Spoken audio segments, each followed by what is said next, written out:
sizzling sausage, crispy bacon, and block out those hot, buttery, flaky croissants. Croissants don't really make a sound, but if they did...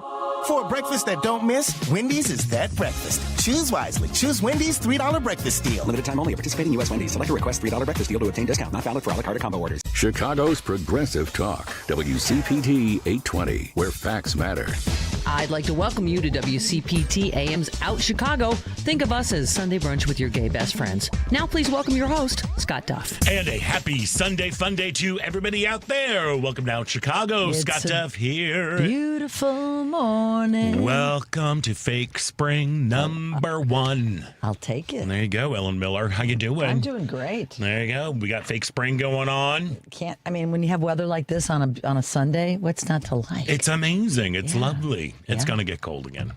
Yeah, it will. We know that. Yeah, we know in Chicago. We've got about, 3, 4 fake springs that they're going to happen? Yes, Yeah. yes. Yeah. But it will take the respite. It's lovely. I'll take it. It's lovely. We hope you all had a lovely Valentine's Day. And we are here to show you the love. We've got a great show today. The Illinois primaries are just weeks away. And we're going to be joined by Illinois State Senator Mike Simmons, who is making a bid to represent Illinois' 9th District in Congress. Really happy to have him back on. Yes, he's great. What an effective legislator he is.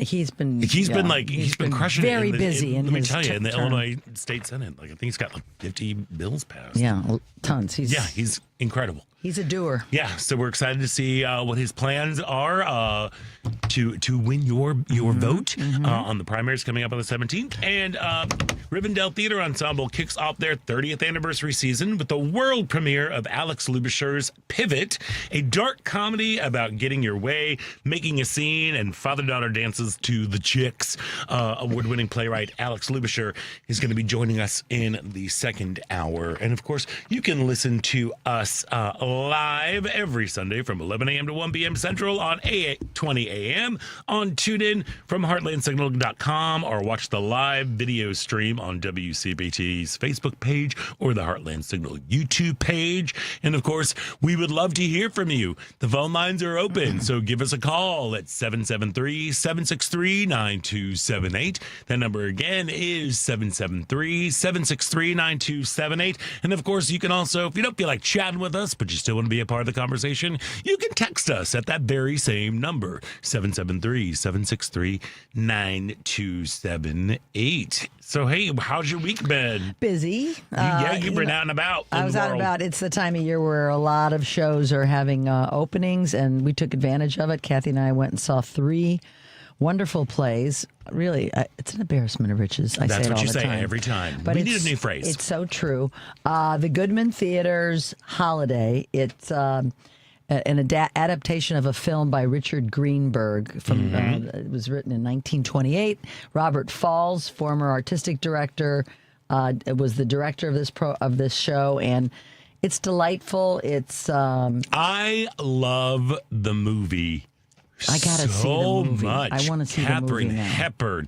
Katharine Hepburn is just such a delight. She's so smart. I know. She's just so smart. One of our favorites. All of her intelligence. And then the thing, I love Richard Greenberg, too, the playwright. Yeah. He is an incredible playwright. This is actually the world premiere. He's posthumously. It's a posthumous world premiere. Yes. But he wrote some incredible play. He wrote Take Me Out, that one big gay baseball movie, play, rather. Oh, I didn't know that. Yep. He also, I did one of his plays years ago with now defunct Roadworks, The American Plan. He is a very prolific playwright. Unfortunately, he passed away a couple of years ago, I think, to cancer. Oh. But yeah, I just think he's so clever and so smart and funny. It seems like a perfect marriage of the two. It really was. And the scenery, the set. The set. Beautiful. It just takes your breath away. I mean, Goodman always excels, I think, at sets. Oh, I mean, yeah. they really go. I mean, they lavish. Well, they got some money. They got some money. Steppenwolf does a great job, too, but sometimes they do it in a minimalist way. But Goodman's, the detail, the architectural detail, all of it. Because this one just takes place in one room, right? Basically, or did they 2 rooms? Okay. There's a bedroom and a living room. Right. Well, there's their little secret room that they have to escape the party. And actually, when they change back to the first act set, In the second act, there's another set, and then they change back to the first set. There's a quick curtain, and the audience applauds for the scene change, Of course, for the set come change. on, 'cause The audience, it's they know what they're beautiful. doing. Yeah. Anyway, Holiday, I recommend it. It's going. It's been extended till March 8th, so you've got time to see it. Then on Wednesday, Broadway in Chicago, The Outsiders, a musical that won a ton of awards on Broadway. I was not that familiar with it, to be honest. I never saw the movie. But it was there's a fight scene in Act 2 that will take your breath away. The choreography on that, the fight work on that is. I was really bummed I couldn't make it to that one. I had a work commitment that I could not get out of, and like we actually watched the movie a couple in weeks ago preparation. just to prepare to be like, well, let's man. go watch, because it was that movie was such a part of my childhood. Yeah, I mean, have you seen that movie? I never saw it. No. Girl, Yeah. that's one that you're like, talk about. It was the 80s, and it was Francis Ford Coppola, I believe, who directed it, and it is. Everybody is in it. You've got Patrick Swayze, Ralph Macchio, Matt Dillon, Rob Lowe, Tom Cruise, Emilio Estevez, C. Thomas Howell. Who else am I missing? The A-list of that age of actors at that time. Diane Lane. Oh, yeah. And they are just all so. Leif Garrett. Do you remember Leif Garrett? Of course. He was a pinup for a lot of gals. Yeah, and boys.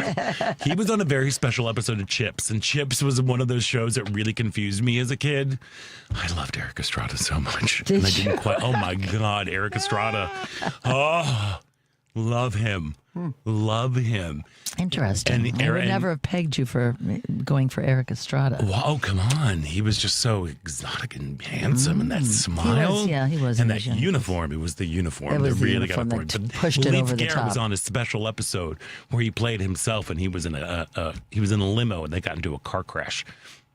And unfortunately, when he was in the car crash, his shirt was unbuttoned. Lucky What? you.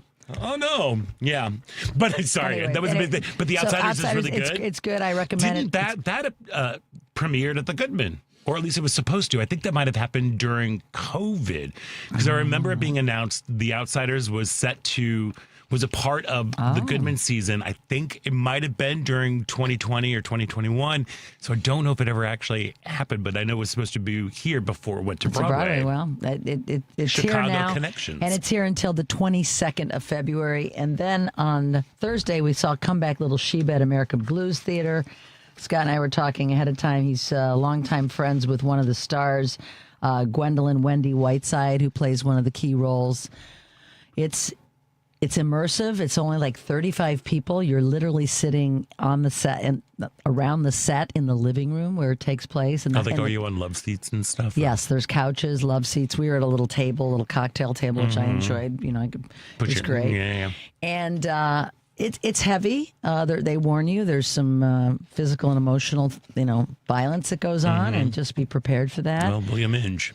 Pardon? William Inge. Yeah, William Inge, the playwright. But man, the acting in this, I just loved it. I mean, like I said, it's a little heavy, and depending on your life experience, how it might affect you, just be forewarned. But Comeback Little Sheba, it's playing until March 22nd. You have time, but don't delay, because there's only 32, 35 spots per show.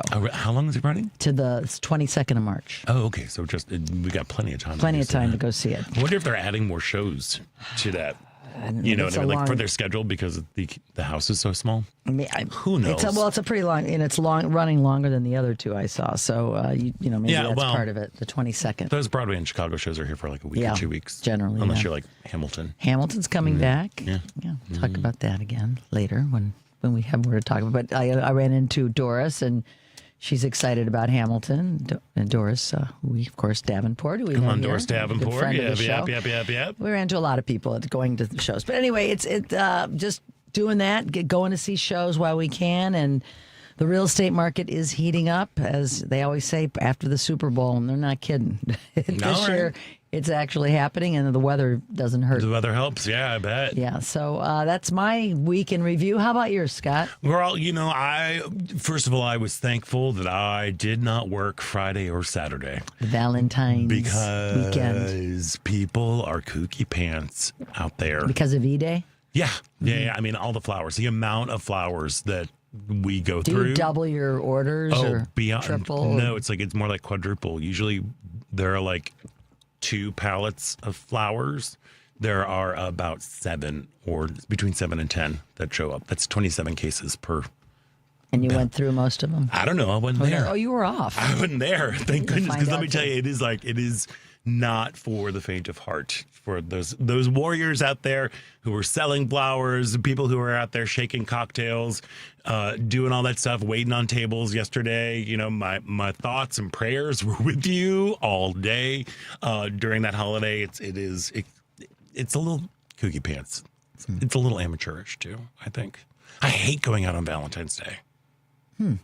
We usually do, but you know how to go out. You know what I mean? It's like, but there are people who don't go out except Right. for like Yeah, New Year's Eve and Valentine's Day, and they don't really they don't understand. You know, they complain, they don't tip, they do. You know, it's like it's taking up icky. and the restaurant. I mean, it's a 2 tops everywhere. It's just 2 tops central all over the place. Yeah, we were going to go out Friday night, the 2 of us, because we were with friends last night, dear friends from college, and we got together and had a little dinner party, which was great in Park Ridge. But we're like, do we really want to go out? We got some food we could heat up here. We could stay in our comfy cozies and watch Marty Supreme. How about that? So that's what we did on Friday night. How was that?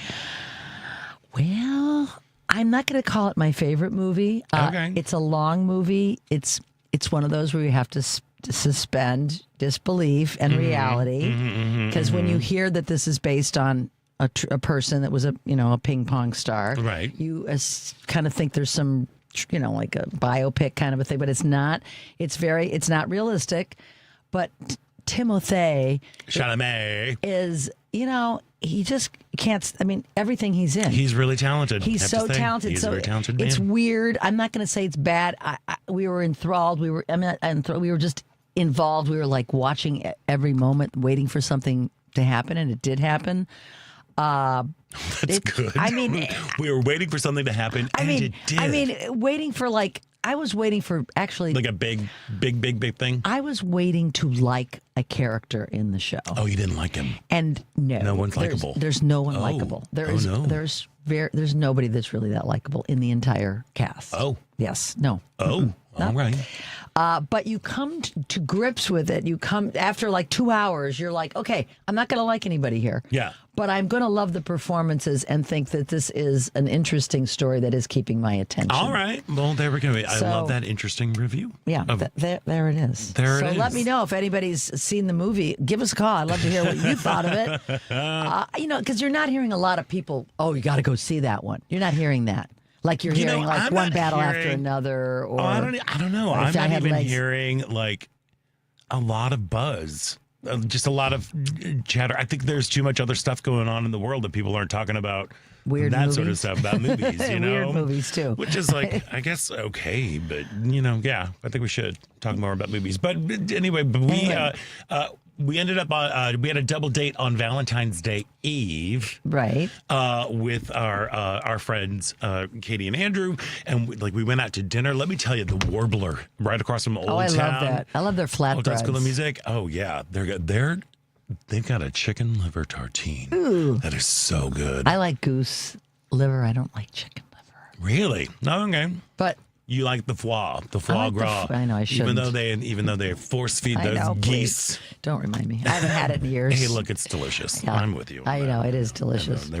But we went out and we had like a lovely dinner, like the 4 of us, and then we went to go see a comedy show down at the Den Oh, great. Theater. Who did you see? We saw Dave Nahill. He is an Irish comedian. Let me tell you, I love the Irish. All you got to do is like pull the string and then watch them chat, and it's always delightful and funny. It was really great to he was really, really smart. He's one of those comics that his show was called the Tangent Tour, and he does take a lot of tangents in his set. Like he'll be talking about one topic and then let me go talk about it over here, blah blah blah. And he was so good about tying everything back to reminds me what he of- was talking about. Like The Weave.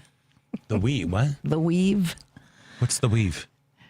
You don't know about The Weave? No, that's what I'm asking. What is the Weave? When our favorite president goes here and there. He calls it the weave because he goes on all these tangents and then he says he weaves it all together. Oh, I've never heard that because that's not true. He does not do No, that. he doesn't do that. He calls thinks it he that. does that. He also thinks he does he it. also poops his pants Yes, he apparently. does. Allegedly, Anyway. he's a poopy pantser. So he He's did got poopy he pants. did a positive. Yeah, so it weave. was fantastic, and like his life is just it really was a testimony about going out and living life.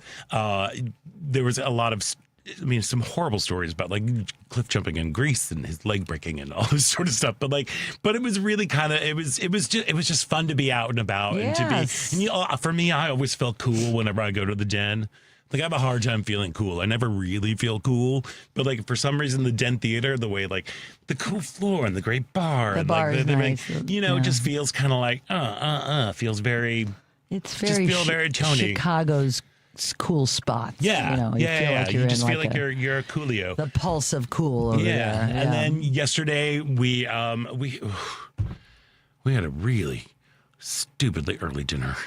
You said yesterday. that. How early? 4:15. Oh my God! I know that is like That is second breakfast. senior citizens. That is some Hobbit stuff. That is like what, third lunch? That is like. The problem is you're starving by 9 o'clock, right? Oh yes, well thank goodness we had some cheese curds in the freezer. My great nephew is being baptized today. So the families all came in, like her family, our family. So I was like, so hey, what? Texting my nephew, I'm like, hey, so what's going on with this dinner that's happening on Saturday? And I'm like, I can't believe we're going to go to dinner. It's Valentine's Day. Ugh. He's like, oh yeah, we're going to be meeting here, and it's going to be we're meeting dinner. Our reservations are at 4:15 Saturday night, and I went. 4:15 is not night. It is barely evening. It's evening. light, yeah. It is late afternoon. So, but it was really great to be with family.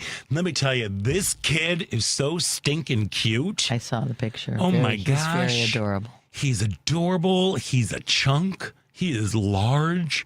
He's ginormous. He's healthy. He is his head is in the 99th percentile. Wow. Apparently. Oh. Yeah. That's Very good. That means a big brain in there. Sure. But he's a great little baby.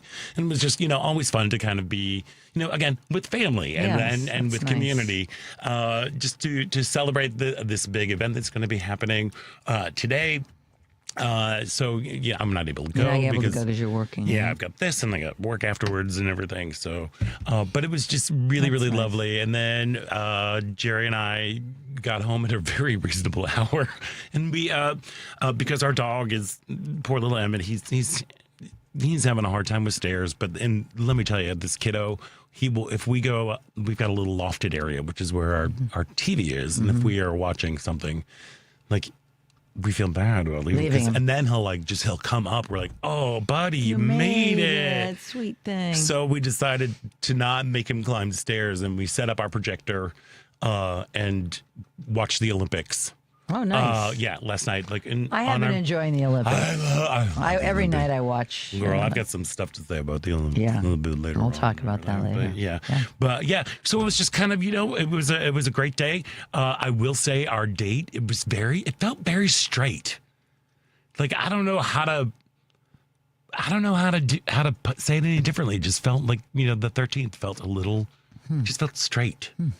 I don't know. We need to gay it up. You needed to go hit a bar or something afterwards. I don't know. No, it was too late Yeah, afterwards. okay. Never. But also, do we even need to talk about the Super Bowl? I mean, because it's already been a week away, and then we've already. It seems like ancient history now, Yeah, but I totally. just have to say I really enjoyed Bad Bunny. His show was fantastic. I really enjoyed all the scenes and the people and all of it. I thought it was great. Yeah. I Did think you a like lot the of- game? I heard the game The was kind game of was like a boring. snore. I thought of you guys because you were talking about squares and there were Yeah. threes. Somebody got threes, and I was hearing like, oh, there are a lot of field goals. I'm Right. like, ooh, those are threes. Yeah, I hope it somebody- didn't help. It didn't help. anybody. Devin almost won, but I jinxed it by saying, "Yeah, you're in good shape right now," and then the score changed. Oh, boo. Her exact message was, "You're sitting pretty with 4 minutes left," and I didn't see that till after the game. And I texted her back. no. I'm like, "You jinxed me." Oh no. But we came up with. Kathy went online and found a bingo game that was based on things you see, like Right. a Doritos commercial. Uh-huh. Oh, this certain penalty, and so we we passed those out. We all put $5 in, and that really made the game fun. It's fun. Yes, I love doing those little bingo cards. Yeah. We do that. We do little bingo cards when we go to an amusement park. Oh. Yeah, like you see people who are wearing like swimsuits as outerwear, and jeans and black concert. It's like it's always fun. So we made it fun. We had a couple friends over. I made a homemade pizza, which is my Super Bowl tradition. Homemade crust, homemade sauce. Right? Homemade You were sending me pictures of that. Yeah. God, it was delicious, but not as delicious as that halftime show. I thought it was fantastic. I will say, I bet it was weird being in the stadium to watch it because it was so built around being televised. They didn't see any of the stuff they didn't get what we got. No. Yeah, I mean, I guess you would have to be watching the jumbotrons or whatever that were going on there. But I thought like he knocked it out of the park. God bless those people that were dressed up as grass. The grass people, the sugarcane people. They were fantastic. All the different countries of America, South America, Central of the America. Americas. It was nice. But it was. I do not understand how people can take umbrage with it unless you just wanted to be racist. That's what it is. That's what it is. That's what it is. I think we're just locking in being that at least 30% of this country is just blatantly racist, and they're very, very comfortable with racism because their dear leader gives them permission to. Yes. But yeah, so Bad Bunny knocked out of the park. Kid Rock could barely lip sync through his thing. I saw clips of that. Ridiculous. Yeah, apparently, and even like I don't even want to bring her up, but like Candace Owens. Yeah. Do you know her? I know her name, but I don't know anything about her. Yeah, well, she's the worst. She's one of the worst. No, but there are other people who are much, much worse than she. But she was talking about how she was kind of blowing the whistle because even though she's conservative, she was like, this whole Turning Point USA thing was it was like, it was pre-recorded 2 weeks earlier. They had to pay 150 people to be there. And they just kept moving the crowds around to make it look like it was more full than what was going on. And then, ironically, they fed everybody tacos. So, yep. We sure hate those Mexicans. But we love their food. The state we're in right now. America. How? America. Well, on that note, we should probably take a little bit of a break here. But before we go, this part about Chicago is brought to you by Team Hochberg. If you are purchasing a new home, you need to call Team Hochberg, your trusted local lender. Kim, a single mom and longtime renter, called David after reading several of his over 700 five-star Google reviews to get pre-qualified to purchase her first home. David answered Kim's questions, supplied her realtor with numerous pre-approval letters until she located and purchased the perfect home for her and her 6-year-old daughter Sophia to enjoy future life cycle events. Let's review. Now I just want to hear like a life cycle event. I just see them both on stationary bikes. Just having an event up there. Let's review. Kim contacted David to secure a mortgage on her first home, and David helped her secure a low interest rate mortgage with only 5% down. If you're purchasing a home and would like the same outstanding service and low interest rate as Kim received, call Team Hochberg now at 855-563-2843 or visit 56david.com. Team Hochberg helped Kim and thousands of WCPT listeners, but they can't help if you don't call 855-563-2843 or visit that website you know and love, 56david.com. Lower.com, equalizing lender, NMLS 1124061. We are going to take a quick break, and when we come back, it's the news of the week right here on Out Chicago on WCPT Heartland Signal.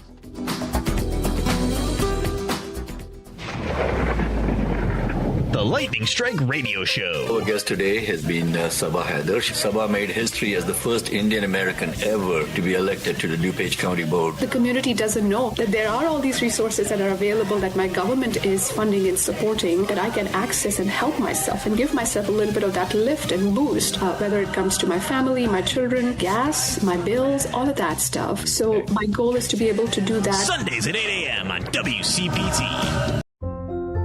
This is WCPT telling you how you can shop blue. If you have children, they are always going to be your special bundle of joy. And if they're a newborn baby, you want to make sure what's best for them. So here are the best baby product companies that support the Democratic Party. Procter & Gamble, Now, Procter & Gamble owns Love's, Pampers, and All Good. In 2024, Procter & Gamble gave $599,000 to the Democratic Party, 61% of their donations. Procter & Gamble supports the Democratic Party. Kirkland Diapers. Now, Kirkland Diapers are owned by First Quality.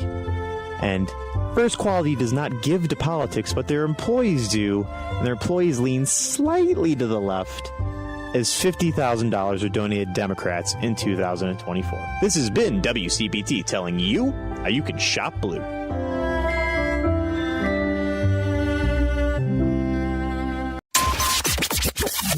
WCPT replay. The professor of political science and women's and gender studies at Brooklyn College and the graduate center of the City University of New York and author of Sex Is As Sex Does, Governing Transgender Identity. Yeah, Paisley Curran. The legislation that they've passed doesn't really speak to any particular problems. Like the legislation that they passed might be described as like a solution in search of a problem. The legislation covers, school and college participation in sports. And when it comes to like elite sports, that's already governed by the whatever sports associations. They have their own policies and they're working through policies on transgender participation. So it's not necessary for legislatures to weigh in on that. This legislation is really targeting like middle school and high school kids at the non-elite level, and that is where it really just part of enrolling transgender people in the culture wars to create problems where none exist. Keep listening to WCPT 820 because facts matter. Because facts matter. You are listening to WCPT 820. Hey, this is Mark Patton, and I'm from Scream Queen, My Nightmare on Elm Street, and you're listening to Out Chicago. And welcome back to Out Chicago. Scott Duff here, along with Ellen Miller on this beautiful fake spring day here in Chicago. And it was another delightful week in Dear Leader's dystopian state. It was just chock full of fun and good times. Let's see.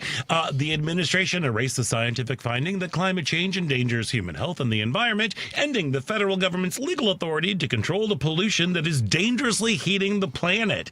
Don Lemon and Georgia Ford pleaded not guilty to federal charges designed to intimidate journalists everywhere. The pride flag was taken down from the Stonewall National Monument in the middle of the night under Dear Leader's directive. Don't worry, it's back up now because a good bunch of queers put it back up, hanging out right with the American flag. Let's see. The airspace around El Paso was shut down because Customs and Border Patrol was using a weapon on drones from Mexico that turned out to be what? A party balloon. Lovely. Yes. ICE tried to justify a Minneapolis shooting, and their story was completely contradicted by, facts. TSA agents may have to endure another government shutdown due to the fact that I simply cannot comport with basic rules of law enforcement. And AG Pam Bondi, that howler monkey, appeared before Congress, who were super mad about DOJ's handling of the Epstein files, the killing of U.S. citizens in Minnesota, and trying to prosecute 6 lawmakers who told folks in the military to refuse illegal orders. And that's just part of it. Boy, oh boy. Look, I hate when people talk about women's voices as being shrill. I hate it. I think it's awful. Pam Bondi, her voice is nails on a chalkboard.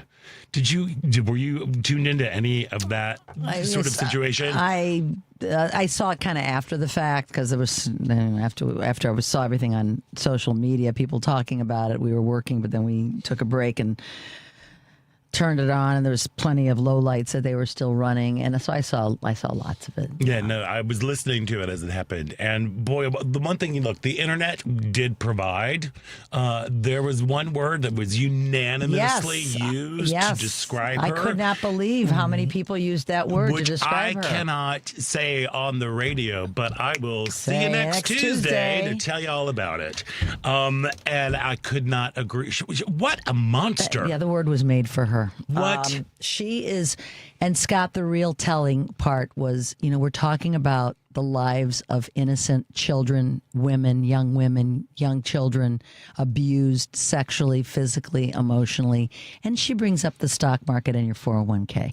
This tells us everything we need to know about the mentality of the of the Attorney General and everybody in the cabal that is part of his cabinet. All they care about is power and money. How dare she bring up? But what about the stock market? I mean, are you effing kidding me? Oh, it was so out of left field. Like, I thought, well, shame on Jim Jordan. Shame on him for running that, like, letting her go off and do what she was doing during that hearing. Like, he was running that thing. It reflects just as poorly on him as it does on her. But, like,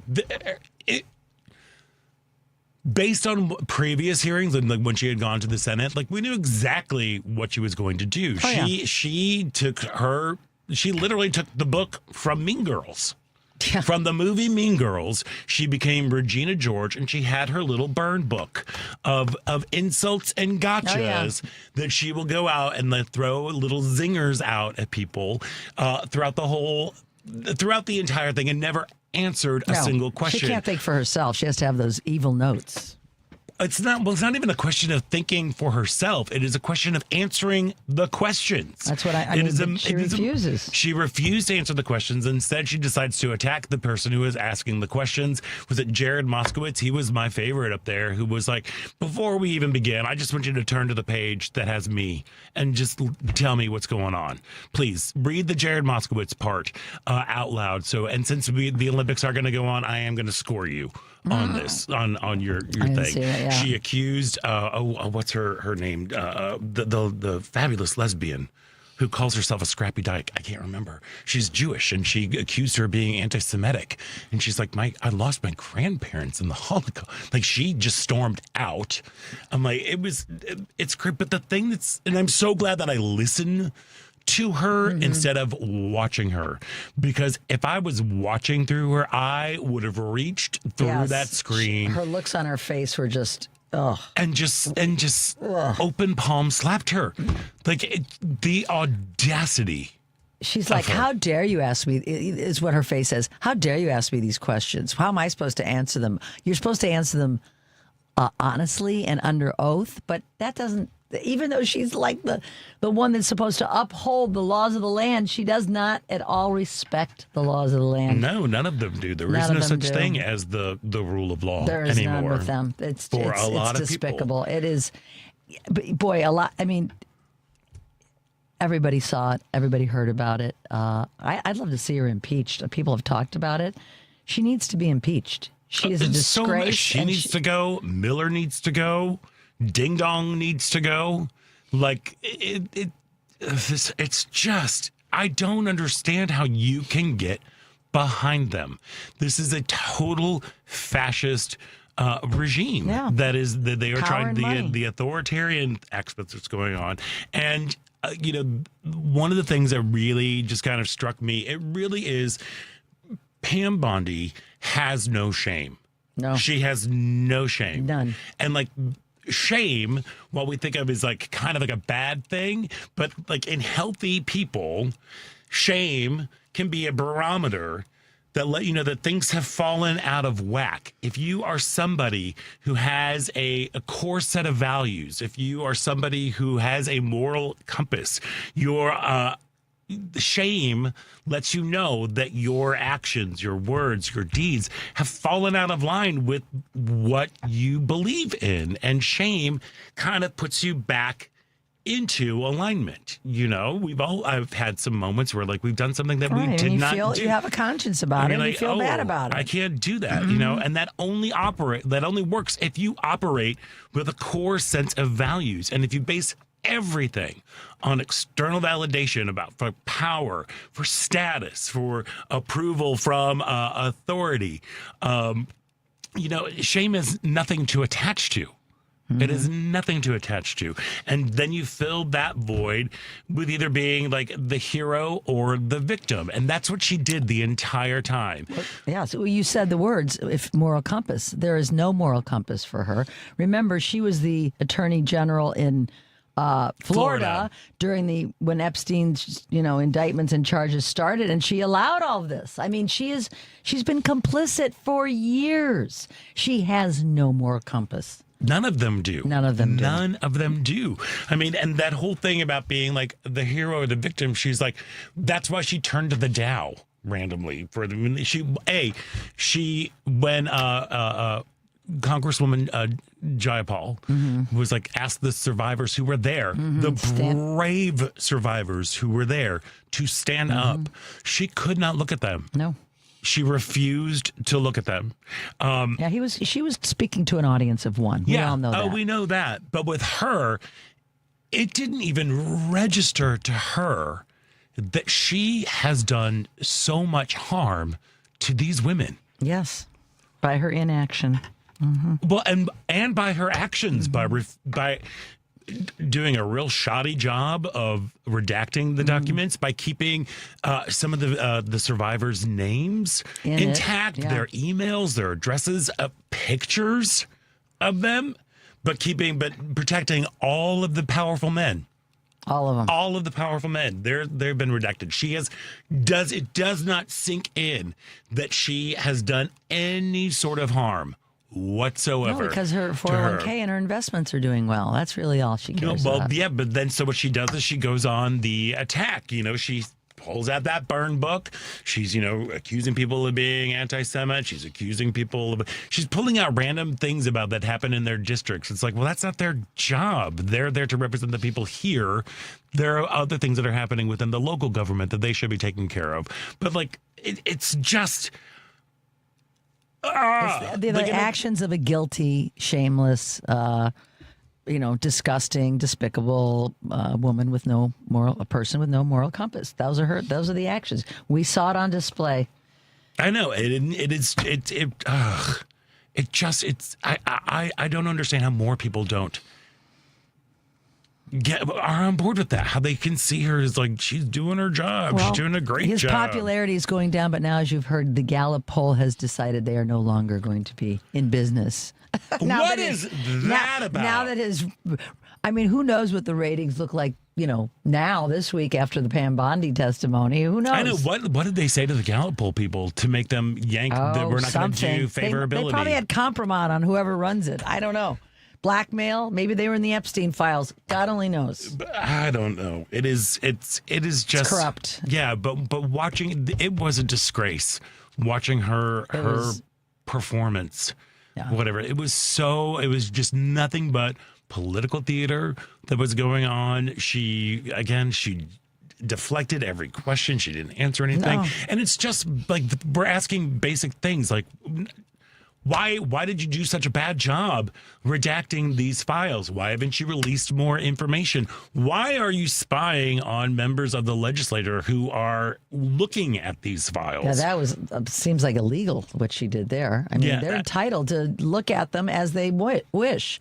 Yet they had a little dossier on everything they looked at. Yeah, and the fact that you have to go to a special room, like at the DOJ, as opposed to like someplace that's in the Senate, where you can go where everybody can have access that is in the Senate, because everybody in the Senate can have access to that.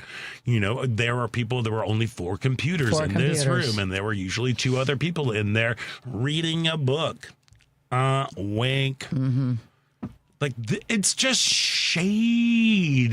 It is shady. But you know what? Yeah. We don't have to release the Epstein files because the Dow was over 50,000. Yeah. So really, people, that's really all America cares about. He was the best president in the history of presidents that have ever presidented ever.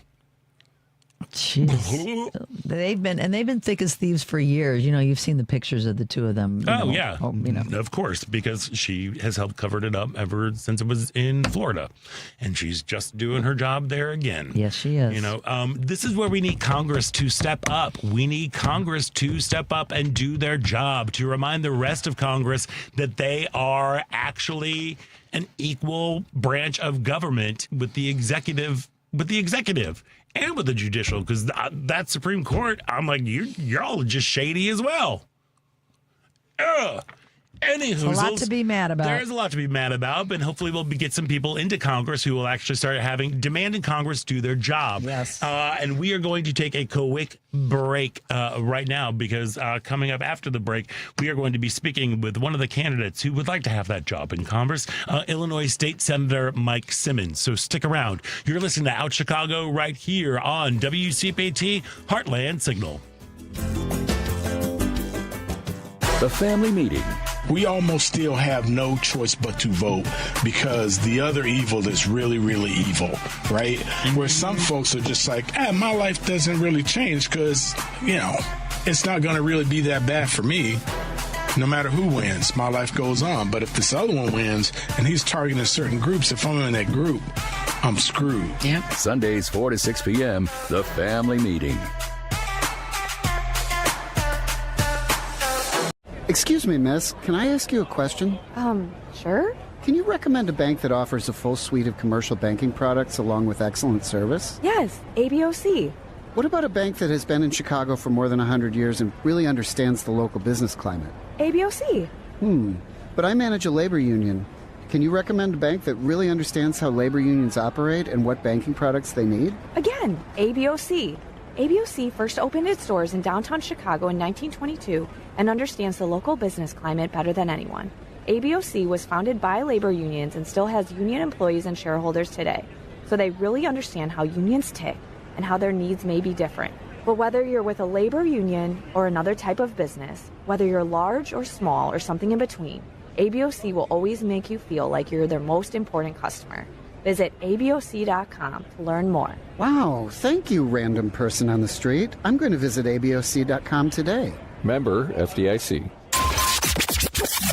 WCPT Replay. This morning, we have with us the author of The Luckiest, Kelly Cervantes. How have you been able to help others with their grief that may have experienced the loss of a loved one, and more specifically, the loss of a child? I have had the incredible opportunity to be invited to speak for several nonprofit organizations. I think so much of grief help, it has to happen in person. I think so often people don't know how to respond to someone else's grief, or they find out that someone has had a loss and they don't know what to say. My biggest piece of advice is if you find out that someone you know has lost a loved one, ask them about them. Ask them what they were like. Ask them about a favorite memory, because all they want to do is talk about them. They want them to be remembered. Keep listening to WCPT 820 because facts matter. Hey Google, play WCPT. Streaming Chicago's progressive talk from TuneIn.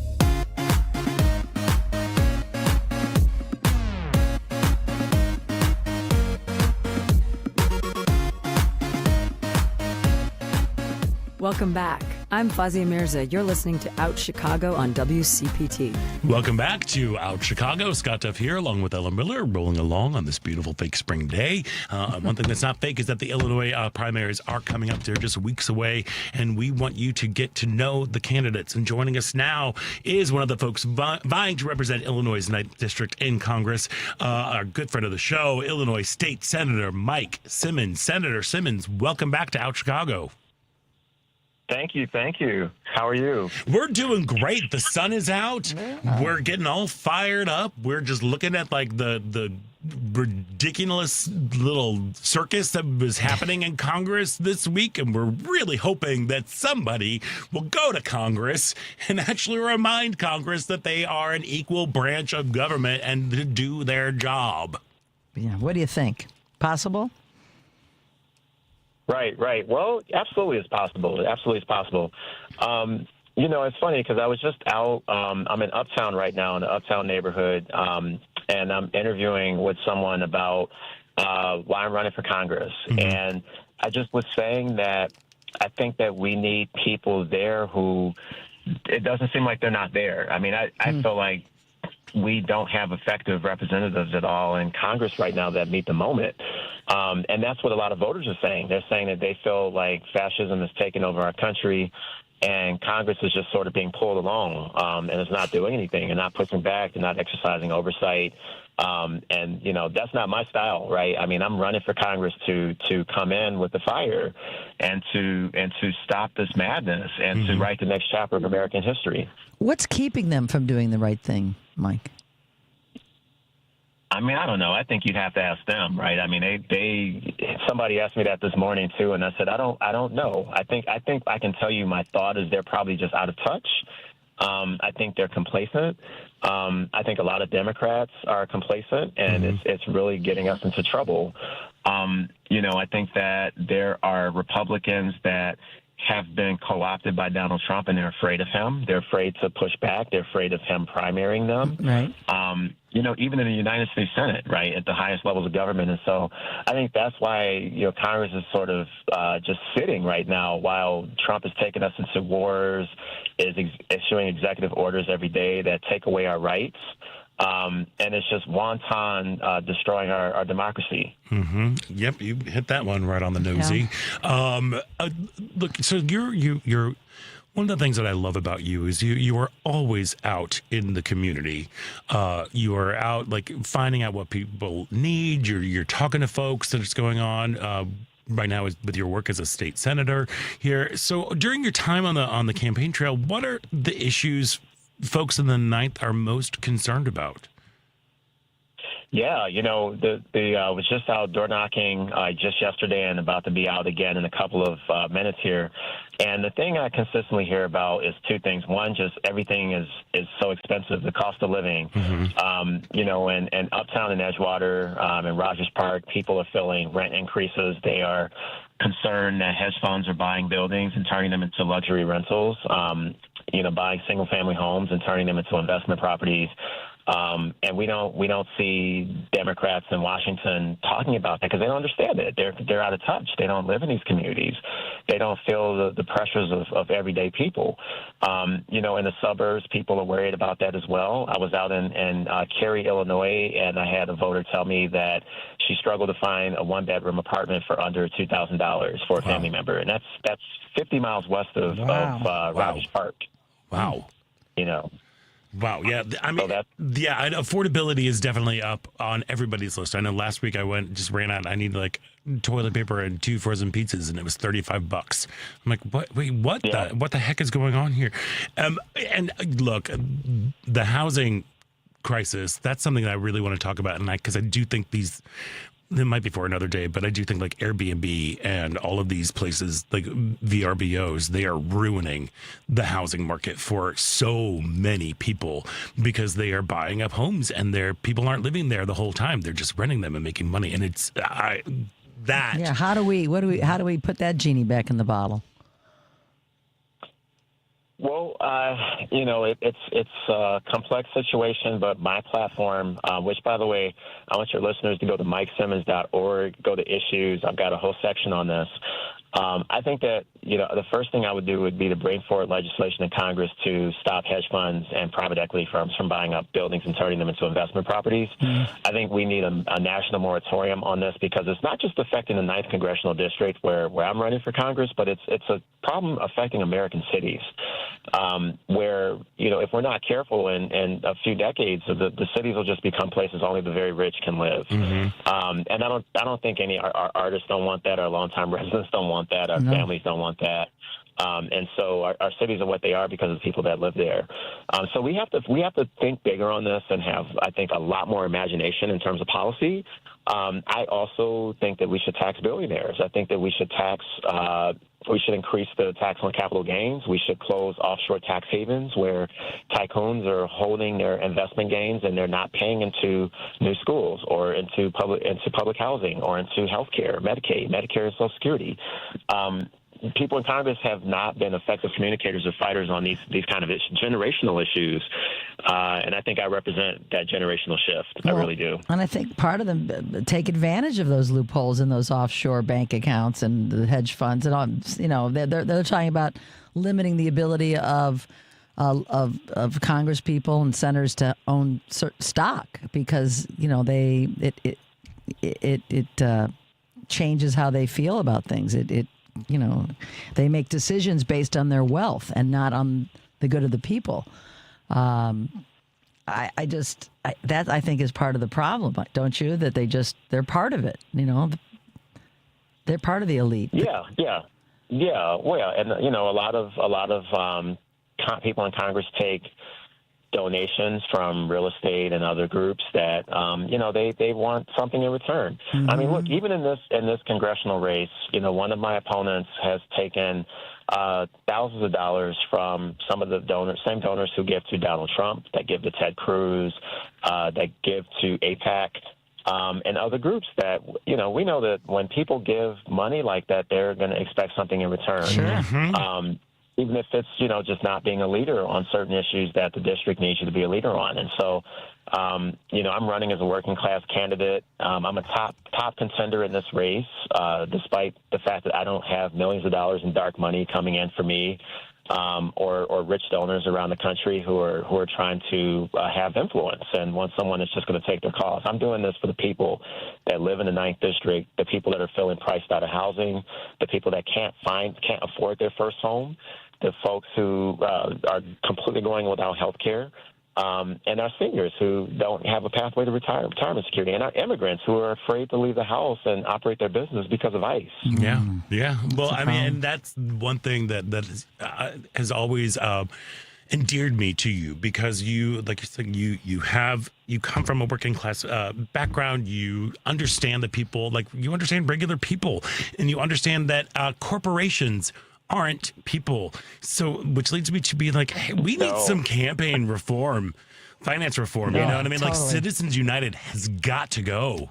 It's got to go. Yeah, it does. And part of that is, the Supreme Court has to be reformed. This is part of my platform too. Right. We're left with Citizens United because of the Supreme Court.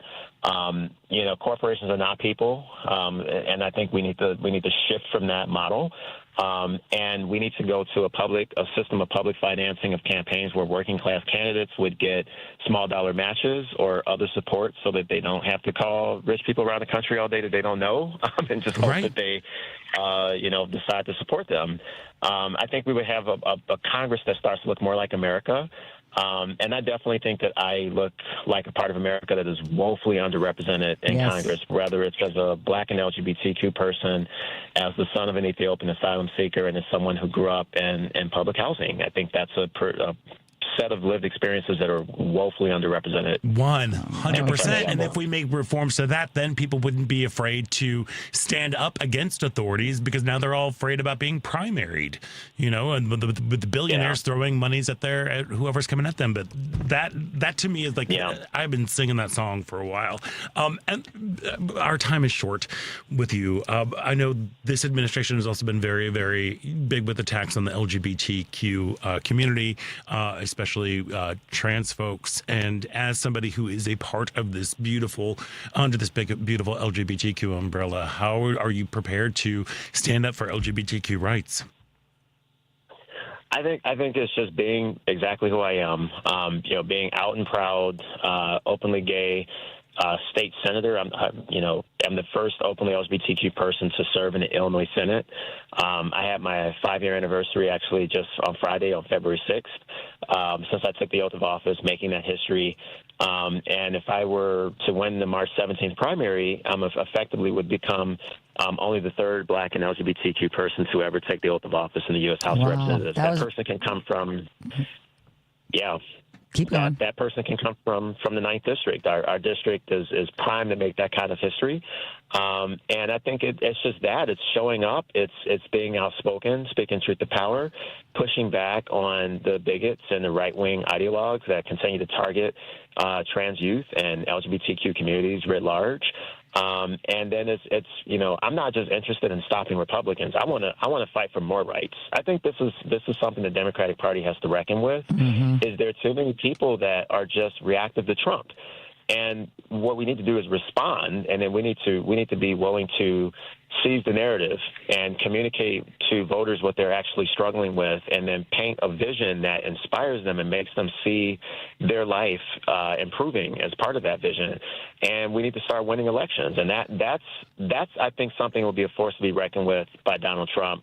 I don't look like your typical member of Congress. I'm a working class candidate, but I've been very effective in the state Senate. I know how to make things happen. But I know when you said that it's only been 5 years, I'm like, it's only 5 years because you've gotten so much done in your tenure as an Illinois state senator. And I'm like, oh wow, all right. So what can he do if he's in Congress? Right. I think it'd be magic. For sure. Yeah, I'm just saying. That's why I'm running. Do you think term limits would help the cause?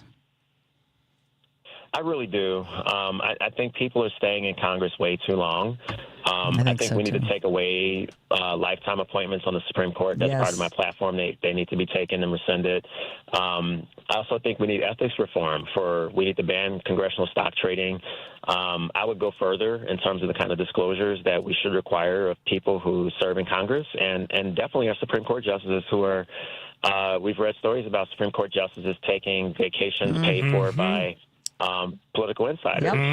Yep. I agree with you 1,000%. Look, Senator Simmons, we are so on the same page. And yes, if you we want to are. find out more information about the values and the issues and how he has supported our community, go to MikeSimmons.org. Senator Mike Simmons, best of luck to you as you head towards the primaries next month. And thank you so much, for all the work that you do for us in Illinois. Oh, go ahead. Yes. One quick thing too. Thank you for that. The website for my congressional election is actually it's okay. It's MikeSimmons.org. So go to MikeSimmons.org, and then you can find me on Instagram at Senator Mike Simmons. I'm on Blue Sky at Mike Simmons for Congress.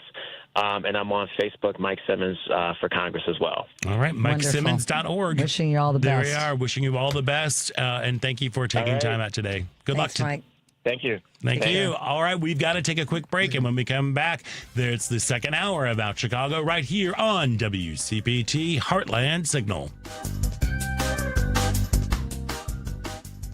Choose Views with Richard Chew. And with us is our own state comptroller, Susanna Mendoza. I went to the Simmons event the other day, and I'm telling this story about how I used to love to play soccer, and it just came out. I'm like, I used to love kicking balls, and not much has changed these days, right? I'm still kicking balls. Anyway, I shouldn't have said it, but I just said it again. But it was super funny. But the point is, we're out there working hard, and doing what needs to be done, fighting a good fight. Richard Chew, weekday mornings at 6 on WCPT 820. Dive deeper into the heart of the news and stories at WCPT 820 and across the Midwest by checking out our website, heartlandsignal.com. It's the coverage I can count on every time. For the latest news updates, in-depth analysis, compelling stories, comprehensive election coverage, live streams, and thought-provoking opinions, head to heartlandsignal.com. When I need to know, they're there. They keep me informed and updated wherever I am. Stay informed with WCPT 820, your go-to source for where facts matter. This is a WCPT Veteran Minute. After working several odd jobs in New York City, Henry Johnson found his way into the National Guard during World War I. Johnson was assigned to the 369th Infantry Regiment, but the all-black unit was better known as the Harlem Hellfighters. The Hellfighters' first task was assisting the French Fourth Army. On May 15, 1918, Hellfighter Johnson noticed Germans attempting to break in. Johnson retreated to get backup from the French troops, noticing German soldiers were attempting to kidnap another Hellfighter. Despite standing at only 5'4", Johnson sprung into action. With only 3 bullets and a bolo knife, Johnson was able to kill 4 enemy soldiers and wounded 21 others, causing them to retreat, saving himself and his men. However, Johnson received a total of 21 injuries all over his body, including his left foot being shattered. Johnson was discharged, and his papers did not show his heroism or his injury, leaving him unable to receive any disability compensation, leaving Johnson penniless at the time of his death at age 36. Johnson's heroism went unnoticed for decades until President Barack Obama awarded him the Medal of Honor in 2015. From the heart of Chicago, it's WCPT 820. Progressive Talk Radio, where facts matter and voices fight for change. WCPT 820. NBC News Radio, I'm Lisa Carton. Investigators continue to search for Nancy Guthrie, the missing mother of Today's Show co-anchor Savannah Guthrie. Arizona authorities say no arrests were made Saturday and no one was in custody following a search near Nancy Guthrie's house in the Tucson foothills. Roads in the area were blocked off Friday night as a SWAT team and the FBI executed a search warrant related to her disappearance. The 84-year-old Guthrie has been missing since February 1st, and the Pima County Sheriff's Department said it's tracking all leads in the case. Senate Minority Leader Chuck Schumer is not backing down on Democrats' desire to reform immigrations and customs enforcement. Schumer reaffirmed the demands, such as agents not being allowed to wear masks, during an interview with CNN's State of the Union today. We need to stop the violence. And the question that Americans are asking is, why aren't Republicans going along with these common sense proposals? They're not crazy. They're not way out. They're what every police department in America does. Schumer also called ICE a rogue force that needs to be reined in. His comments come as funding for the Department of Homeland Security was allowed to expire early Saturday amid a battle over immigration reforms.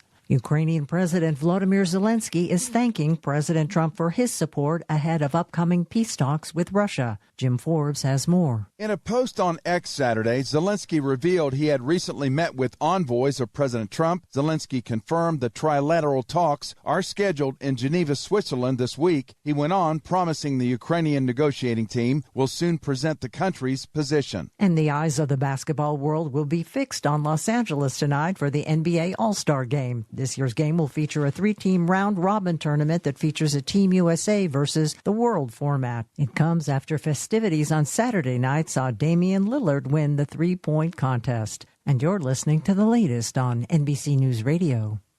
This is Chicago's Progressive Talk, 820 AM, WCPT Willow Springs, and online at WCPT820.com, where facts matter.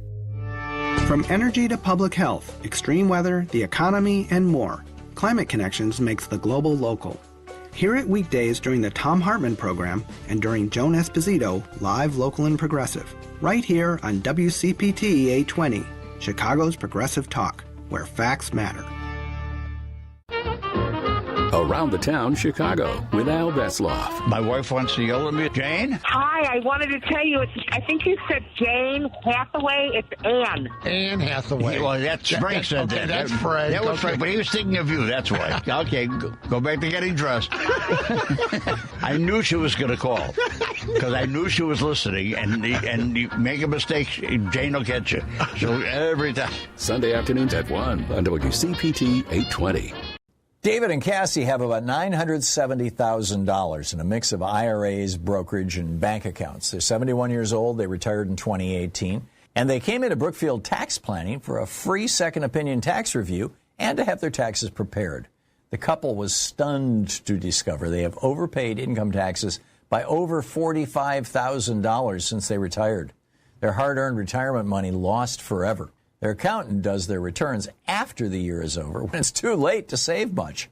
Their advisor handles securities, but he doesn't reduce taxes. You should only pay the absolute minimum the law allows. So are you 100% sure you're paying the lowest taxes? You may be surprised when you get a free second opinion review.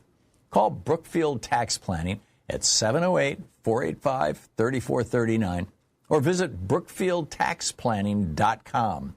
That's BrookfieldTaxPlanning.com for tax planning and tax returns. WCPT 820, Chicago's Progressive Talk, where facts matter. I'd like to welcome you to WCPT AM's Out Chicago. Think of us as Sunday brunch with your gay best friends. Now please welcome your host, Scott Duff. Welcome back to the second hour of Out Chicago. Scott Duff here, along with Ellen Miller, just rolling along here. Getting our dander up about howler monkey attorney generals and supporting Senator Mike Simmons. Yes, we need more Mike Simmons in Congress. We need more people like him. Yes, people of color, people LGBTQ people that are young and as he said, and people who know class. what's going on with that people are having. I'm telling you, and how effective he has been as an Illinois state senator. He's got a heck of a track record. He's passed over 50 bills and in 5 years. And most of that happened, I think, within the first two that he was in office. But again, go to mikesimmons.org to find out more information about him. We're happy that you're joining us here on Out Chicago. Hey, did you know that you can listen to, rate, and share the Out Chicago full episodes and featured interviews podcasts that are on Spotify, Apple Podcasts, TuneIn, iHeart, YouTube, and Amazon Music? Well, you can. Whoa. All you got to do is search for Out Chicago with Scott Duff and Ellen Miller, or visit WCPT's podcast page at heartlandsignal.com/podcasts. Some of the latest featured interviews We've had some good ones. Yes, we on have. there. We've had Collaboration Theater Company's artistic director Anthony Mosley and executive director Darlene Jackson on the trial in the Delta, the murder of Emmett Till. And we've also, we had Coco Sudek of Q Force, another great organization if you're looking to get involved into the election. They're meeting monthly.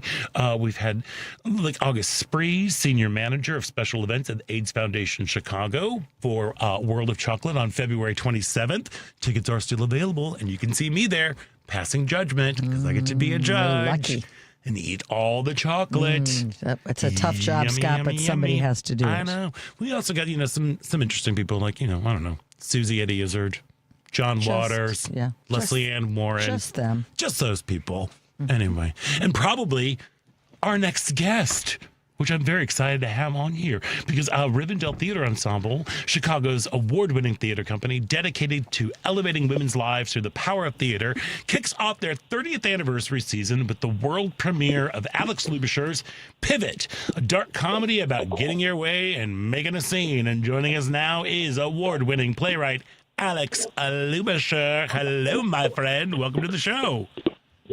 Scott, how are you? Thanks for having me on the show. I am well. How are you doing, my friend? Y'all are in previews. Yeah, we're in previews. It's going great. We're just fine-tuning the show. We open next Saturday. Right. And it's been a blast. It's been a real honor, and it's been really fun working at this theater company. Oh, Rivendell's just the best that's going on there. And I'm glad they're fantastic. And talk about the quintessential Chicago theater experience, intimate, intense, right up on in there. And so previews have been going well this weekend. I know you started on Friday, wasn't it? Oh God, time sort of bleeds together when you're in previews. You're like, I've been at the theater for 12 hours. Is it night or day outside? But I think Thursday was our first preview. And yeah, it's been great. They're as you said, it's like an iconic Chicago company. I mean, Keith Kupfer and Tara Mallon, who were in, they had this huge hit movie Ghostlight that was nominated for Gotham Awards and Independent Spirit Awards. And their husband and wife in real life, Tara's obviously the artistic director of this company. They're playing husband and wife in the show, which has been amazing. Yeah.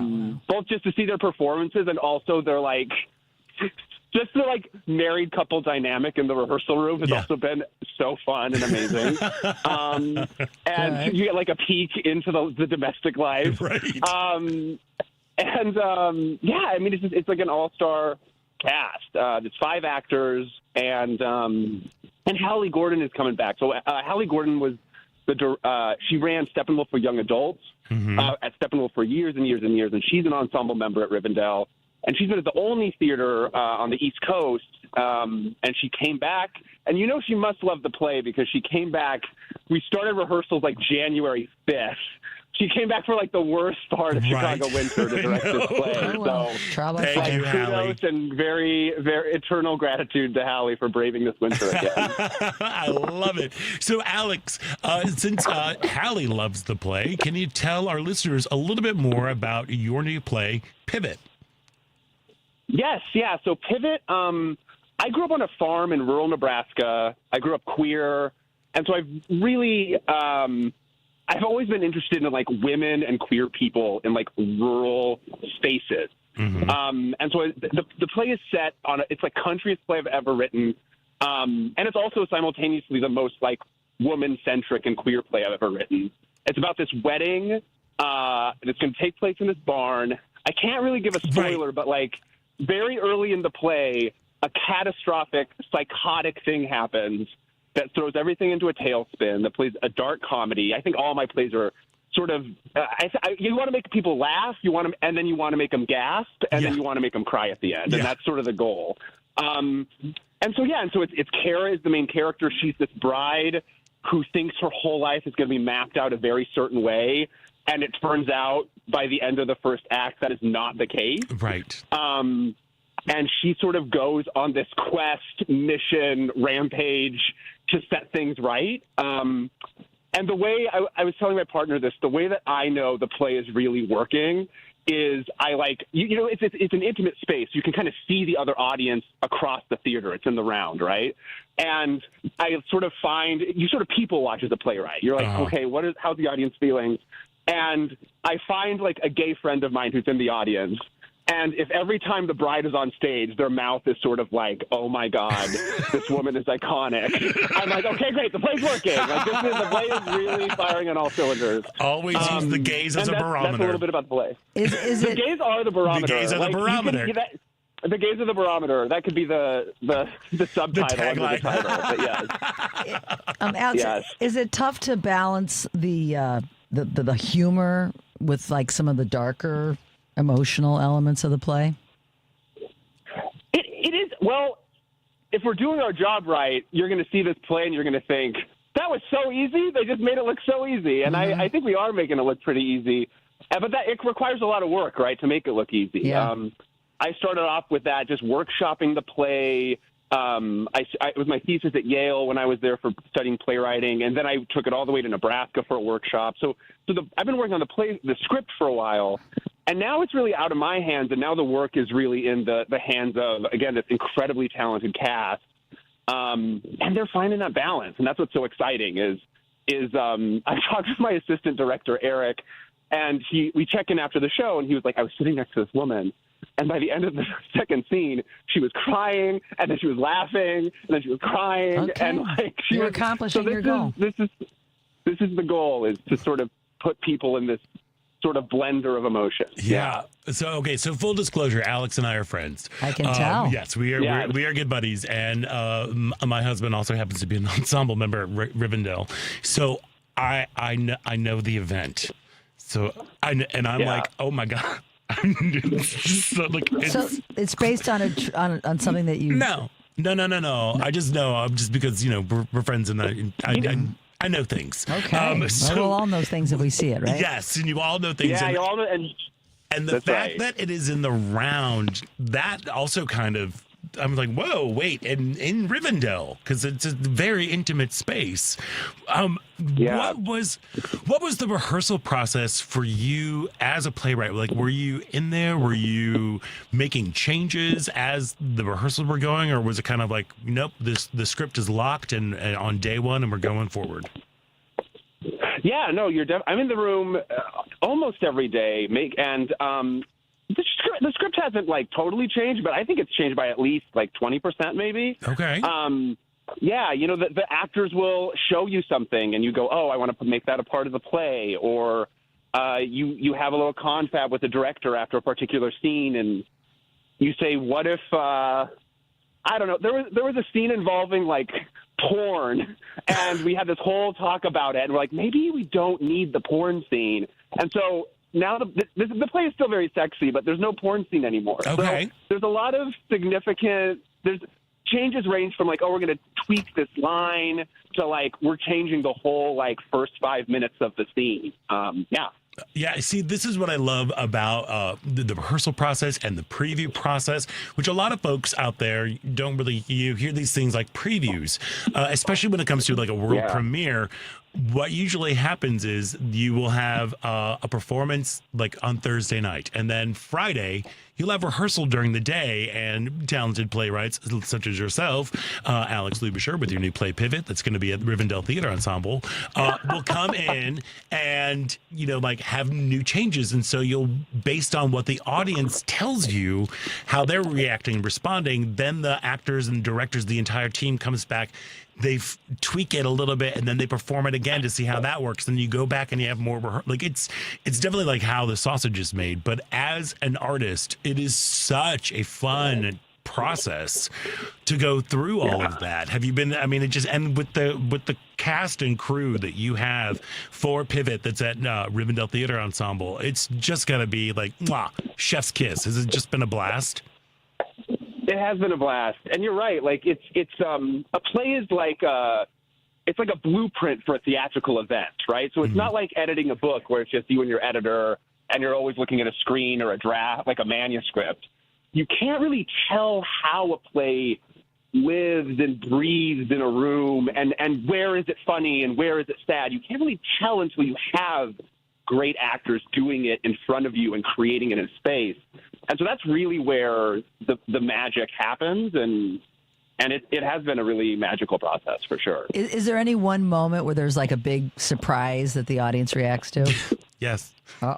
There is a character. Well, I would say there's a couple. There's a couple gasps. There's a moment that like is there's like a bad. There's like, oh God, I'm trying to tell you without telling you. Okay. There's a moment that's part of wedding festivities. I mean, a lot of the plays about wedding festivities, where a character is like accidentally like maimed in like a very funny way. Okay. And that is a moment that like, it's funny because I teach playwriting at DePaul, and I always say to my students, it's interesting because we never want bad, terrible things to happen to us in real life. But in a play, that's usually the best part. Right. When something just like horrific happens. And so that's this character who I love so dearly. When this terrible thing happens to him, I also think it's like the funniest thing in the world. Okay, wow. That's also just a little peek. Perfect. It's a little peek into Alex's crazy brain. I'm sure. That's going on. That's right. So, you are such an accomplished playwright. Like you said, you've got Yale, and you teach playwriting at DePaul. And it seems a lot of your work does seem to take place in more rural. I can never say it. Rural. Like, and I'm assuming that's because of your, you grew up in Nebraska. How is it being Nebraska's favorite son next to Johnny Carson? Like how does that affect your writing and your perspective? Yeah, I mean, it definitely colors the way I see the world growing up, like on a farm, and then going to school in a town of like 700 people. And being queer from that space, right? Yeah. Like it very much colors my work. I think it's made me hyper aware of like community and tribes and like who gets to belong in a like rural Nebraska, and like who doesn't quite feel like they belong there. That's sort of the more dramatic way I think it's colored my work. But then in a comedic lens, like, in plays, you want plays to be high stakes. And that goes back to what I'm saying, where sometimes when a terrible thing happens in a play, it's bad in real life, but it's great for comedy and drama. And there's something very funny in my plays. I think my plays are sort of in conversation with the work of the Coen brothers, who also do dark comedies about the Midwest, where like something terrible, like unimaginable is happening to a character. And because they're Midwestern, they're like, oh, no, I'm fine. Like, I don't want to be a bother. Right. No. Like, I don't want to be too much. And there just is something funny about, like, what happens when that polite Midwestern sensibility collides with, like, the macabre or something, like, completely unhinged. I think that Midwestern sensibility is very key to the sort of, as you said, like, unhinged, funny way I tend to see the world. Nice. That all tracks. There we go. So when folks come to check out the world premiere of Pivot at Rivendell Theatre Ensemble, what do you hope they take away from the show? I hope they take away. One, I just want them to have a great time. I think they will have a great time. I think, like, my goal, as I said, I want to make them laugh. I hope I make them gasp, and I want to make them cry. And so I just want people to have a great time at the theater, mainly. I always say that, like, if you want the audience to have these sort of deeper thoughts or questions, you got to give them a little candy first, right? You got to show people a good time, and then you can make them think about things. And I guess if I was then to think about, like, well, what do I also hope they're thinking about leaving the play after this great time? I hope they're thinking a little bit about belonging and this, like, need we all have to feel like we are a part of something. And then, like, as I said, the play takes place on this farm, and I hope they also leave with a little more knowledge of the perils and politics of what it means to be a farmer, like, in the 21st century. A lot of farmers in this thing called the lymphoma belt, which is like this area in the Midwest where a lot of people are getting cancer because of the use of, like, Monsanto, Roundup, all these herbicides and pesticides. And the play is not really about that, but it's really coursing underneath the play. And so that's something that's really important to me. And so every play I've ever seen that has farmers in it has been like, we're in the Dust Bowl and we have to go west to California. Like, like every play about farmers, they're like in bib overalls with like a radio and it's the Dust Bowl. And so I wanted to write a play that's like, there are farmers today, and some of them are women, and they are dealing with real things sort of hundreds of miles away from these cities. And I hope that people walk away with like a little clearer perspective of that. Great. I love that. Look, I'm telling you, I am so freaking excited about this show. I am too. After talking to you about it, I can't wait for you to see. Scott, you're gonna be the person I'm watching throughout the show. I know. I know. I'm already. And Scott's face. What if I decide to show up? Like, I'm just gonna show up wearing like a mask because I'm worried about spreading disease. So I'll do that just to really mess you up. Come on. Give Alex his thrill there. Oh no, I definitely will. Look, if you want to see something that is smart, macabre, dark, funny, heart-wrenching, make sure you don't miss the world premiere of Pivot by Alex Lubischer, which kicks off the 30th anniversary season of Rivendell Theatre Ensemble. It's now playing through March 21st, so get those tickets. If you haven't seen a show at Rivendell, you are going to be in for such a treat. This ensemble of actors is the cream of the crop in Tara Chicago. And Keith, oh my God. Tara, like, I could watch the two of them read the phone book. Just incredible. Yeah, so go grab your tickets. I'm gonna tell you. Can I tell you one more teaser? Sure, please. One more teaser, because it's you saying I could watch them read the phone book. Here's another one. Here's another moment. There's a moment where Keith Kupferer is asked by a character to read a menu at Applebee's, and Keith just goes, "Oh God, these menus are enormous." And then he goes, "Cedar grilled lemon chicken, honey walnut chicken and shrimp," and he just reads like the chicken menu from Applebee's. Great, and it's one of my favorite moments in the show. So I can literally watch them read a menu or an apple. Yeah, menu, phone book, whatever. He can do it. The ingredients on an herbicide. We can do all of that right there. Yeah, but make sure you go get your tickets at rivendelltheater.org, and that is theater spelled with an R-E because they are fancy that way. And speaking of fancy that way, Alex Lubischer, break legs as you head towards opening. I'm so excited to see the show. And thank you so much for joining us today. Thanks, Alex. Awesome. Thank you, Scott. Thank you. And I'll see you at the theater. You better believe it. All righty. We got to take a quick break. And when we come back, we're talking a little Olympics because, I love the Olympics a lot.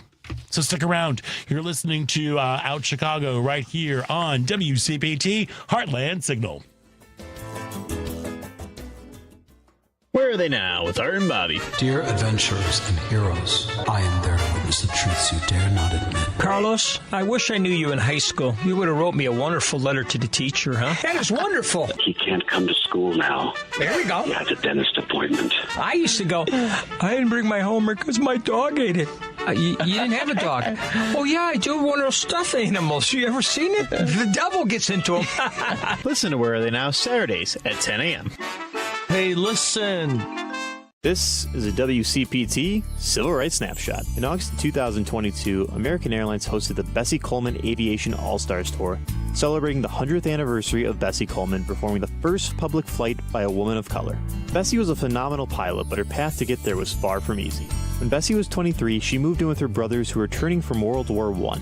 Bessie's brothers would tease Bessie because in France, women were allowed to fly planes, something Bessie could not. Determined, Bessie applied to several flight schools across the country, where she was declined for being a woman and being of color. Remembering what her brothers said, Bessie taught herself French and applied and was accepted to the Caudron Brothers School of Aviation in France and received her international pilot's license in 1921. Coleman traveled the country giving speeches and demonstrations, refusing to speak anywhere that was segregated. Sadly, in 1926, due to a loose wrench stuck in the engine, Bessie followed the plane to her death. Bessie's death was tragic, but it shows that even in 2022, her legacy still lives on. Please stay vigilant about our civil rights. The fight is never over. Winter in Chicago hits hard. Is your home ready to stay warm and energy efficient? At Green Attic, they help you fight back against the cold. They're Chicagoland's trusted experts in attic insulation, spray foam, crawl space encapsulation, and mold remediation, solutions that lock in warmth and cut your heating bills. If your upstairs feels freezing or your furnace never stops running, your attic might be the culprit. Their team seals in comfort and stops energy waste at the source. Need roofing? Their sister company, Green Attic Roofing, offers asphalt, flat, premium roofs, and even Tesla solar roofs, all backed by a 10-year labor warranty and instant online quotes. Winter storms don't wait. Replace that aging roof now and protect your investment. With over 15 years of experience and more than 1,000 five-star reviews, Green Attic delivers real comfort, real savings, season after season. Visit greenattic.com for a free insulation consultation or go to greenatticroofing.com for your instant roofing estimate. Green Attic, healthy home, happy family. This is WCPT 820, where facts matter. I'm filmmaker Stephen Cohn. Welcome back to Out Chicago on WCPT. Welcome back to Out Chicago. Scott Duff here, along with Ellen Miller, just rolling along here on a beautiful fake spring day in Chicago. And hey, just so you know, this week on Choose Views, Richard Choose guests include Massachusetts Congressman Jake Auchincloss, Illinois Congresswoman Lauren Underwood, legal journalist Adam Classfield, Anisha Stephen, former senior policy advisor for the Department of Treasury, retired Army General Russell Honore, Sky Perryman of Democracy Forward, candidates Chris Swanson and Kevin Ryan, and show regulars Mike Nellis, Kate Lincoln Goldfinch, and Karen Byrne. Don't miss any of it. That's Choose Views, weekdays from 6 to 8 a.m. Central on WCPT 820 a.m., the Heartland Signal website, TuneIn, YouTube, and Facebook. There we go. Look, I love the Olympics. I love it. I love it. I love it. I love it. I love it. I love it. And mostly, and I've tried to figure out why it is. And it happens every 2 years now. It's because it's more about the individual. Yeah, I love the stories. It is about the backstories. But not even the backstories. Like, the stories are great. Mm-hmm. Don't get me wrong. I love to find out all about them. You know, although I think our little skater Ileana friend, I know, as you said on the break when I was lamenting his falls. Little homophobic there, I believe. But allegedly. Especially because, in his field there are But I just love the fact that it's like that the world cares for these sports that aren't your baseball, basketball, football, ice dancing, hockey, and like all that stuff. Girl, don't even get me started with the ice dancing people. Ice dancing. Okay, this is where I was just being like, they're doing things that I could never do. Ice dancing, I always think is a little weird. But anyway, that's just me. But I take umbrage with the Team USA, with the USA team. I forget their name because their behavior when they the couple when they came in second, when they got silver, they were such bad sports about it. What did they do? They were just all like cockababies and just being all pouty pants over there. And I'm like, dude, like, I get it. You wanted gold. You got silver in the Olympics. Not everybody can say that. Right. Like, in fact, a lot of people can't say that. Were they favored to win? I don't know. It's just like, because I literally turned on as they were like, as the other team, I think it was Team France who won. But they were just like, they were just pouty and bad weird behavior. and bad. I know. It was like, unsportsmanlike conduct. Yeah, but like, I don't know. There's something about the fact that it is like, the people they're individual folks who are doing this. I think it's because I grew up as a swimmer. You can't get more individual than that, except for like a relay. But like, because you literally can't talk to anybody because you're in water. But there's something about the fact that like the dedication, the training, the sacrifice that's all gone into it. Like, there's something just so. Every race, I'm always like, well, way to go. I get always upset. I'm like I love watching curling because they're just yelling at each other the whole time. I'm like, I don't know what that means, but yes, sweep, do it. Just watching, there's something about, again, watching people do things that at the highest level too that I couldn't do ever. I don't think that always makes me happy. But like watching the